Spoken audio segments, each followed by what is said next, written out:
Arya nak makan nasi goreng ibu masak. Papa, mana ibu ni? Tak balik-balik lagi. Arya. Mami pun pandai masak tau.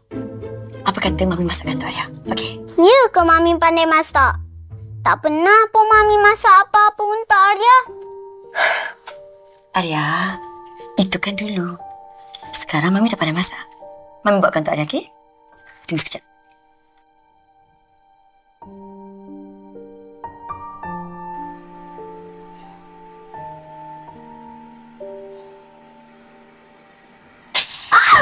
Sakitlah! Yes!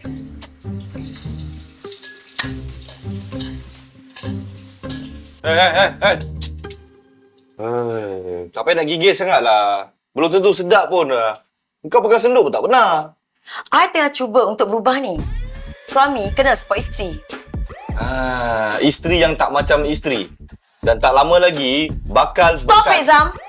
Boleh tak for once you layan I dengan baik? I tengah berusaha tau untuk jadi terbaik untuk you. I nak berubah.